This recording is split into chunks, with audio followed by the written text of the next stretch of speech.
Good evening. আশা করি তোমরা সবাই ভালো আছো, আমিও খুব ভালো আছি। তো তোমরা দেখতে পাচ্ছ এখন সন্ধেবেলা আমরা একটা বাগানে।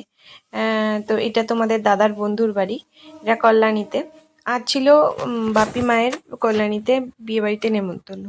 তো যেহেতু বয়স হয়েছে তো একা যাবে, তাই জন্য আমরাও গেলাম। আমরা এই বন্ধুর বাড়ি গেছিলাম আর বাপি মা বিয়ে বাড়িতে গেছিল। তো এই বন্ধু আবার সায়েন্টিস্ট আছে। এই যে হাঁসগুলো তৈরি করেছে বাজার থেকে ডিম নিয়ে এসে, এগুলোকে তা দিয়ে তারপর এই হাঁসগুলো মানে তৈরি হয়েছে।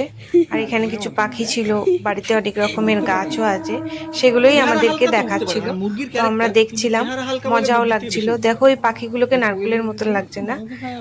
এই পাখিগুলো দেখছিলাম। তারপর এখানে অনেক রকমের গাছ আছে, সেই গাছগুলো দেখছিলাম। এই যে এই গাছগুলো দেখছিলে না, এগুলো না নার্ভের রোগ ঠিক হয়ে যায়। এই গাছগুলোর নাম আমি ঠিক জানি না, কিন্তু এই গাছগুলো বেটে খেলে নাকি নার্ভের কোনো রোগ থাকলে ঠিক হয়ে যায়। অনেক রকমের গোলাপ গাছ আছে, অনেক গাছ টাছ আছে। তারপর মাগুর মাছ চাষ করেছে। একটা চৌবাচ্চা দেখালো যেখানে মাগুর মাছ চাষ হয়েছে। এখানে দেখো কমলা লেবু হয়েছে। অনেক রকমের গাছ টাছ দেখালো। আমার তো খুব ভালো লাগছিল, মেয়েও মজা পাচ্ছিল। আর এই যে তোমাদেরও দেখালাম একটু। তো আজকে সন্ধ্যেবেলাটা এখানেই কাটালাম। সকাল থেকে আজকে আর ব্লগ করা হয়নি তোমাদের সঙ্গে। এখন এসছি এখানে, তাই এই গাছটা আমি নিয়ে এসেছিলাম দার্জিলিং থেকে, জানো? এই যে দেখো এখন যে গাছটা দেখাচ্ছে, কিন্তু আমার বাড়িতে না মরে গেছে। আমি তো জানতাম না কিরকম করে এই গাছটাকে বালিতে রাখতে হয়, আমি মাটিতে রেখেছিলাম, তাই গাছটা মরে গেছে। তো ওই দাদাটা বলেছে দেবে। এখানে লঙ্কা হয়েছে, লঙ্কা দেখাচ্ছিল। এটা সিমলা মির্চ। এখানে এই দেখো এই নানা রকম মানে পাতাগুলো দেখেই ফুলের মতন মনে হচ্ছে। এটাও ভালো লাগছিল দেখতে। অনেক গাছ আছে, অনেক রকমের গাছ আছে। তো চলো দেখতে থাকো আজকে কি করি না করি। তারপরে ওখান থেকে বেরিয়ে পড়েছিলাম। বেরিয়ে রাত্রিবেলা তো কোথাও খেতে হবে, বাপি মায়ের তো খাওয়া হয়ে গেছে বিয়ে বাড়িতে। তো আমরাও ভাবলাম একটু তাহলে আমরা কোথাও খেয়ে নিই। তো এখন তার জন্য এখন অনেক রাত্রিও হয়ে গেছে। তো চলো যাই কোথায় দেখি।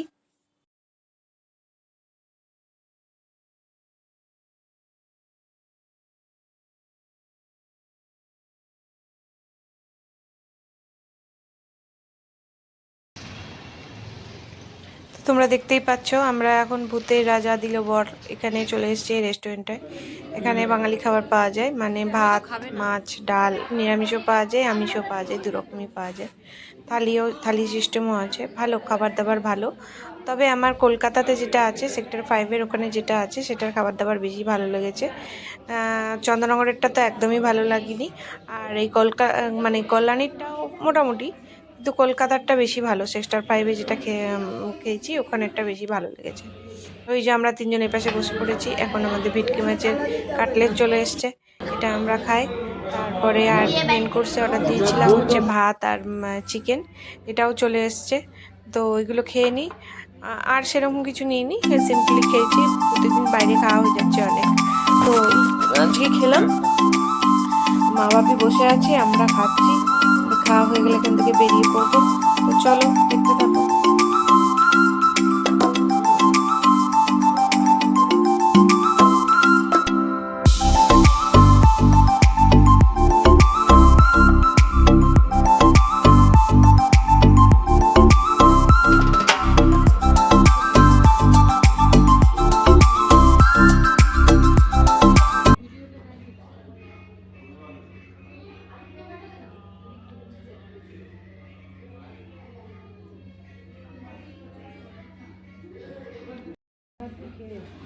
এরপরে লাস্টে একটা আম পান্না নিয়েছিলাম। আমার না হোটেলে খাবার খাওয়ার পরে এই আম পান্না খেতে খুব ভালো লাগে। তো এই আম পান্না নিয়েছিলাম দুটো, আমি আর মেয়েরটা খেলাম, আর বাপি আর তোমাদের দাদা একটা খেলো। তো আমাদের খাওয়া হয়ে গেছে, এখন এখান থেকে বেরিয়ে পড়বো। তো আজকের ব্লগটা জানি খুব ছোট হয়ে গেল, তো তোমাদের যদি ভালো লেগে থাকে তাহলে একটা লাইক করো, কমেন্ট করো, আর বেশি বেশি করে শেয়ার করো। তো আজকের ব্লগটা এই পর্যন্তই রাখছি। গুড নাইট, সবাই ভালো থেকো। আমরা ভূতের রাজা দিল বরে খেলাম কল্যাণীতে। তো চলো এখন বাড়ি যাই।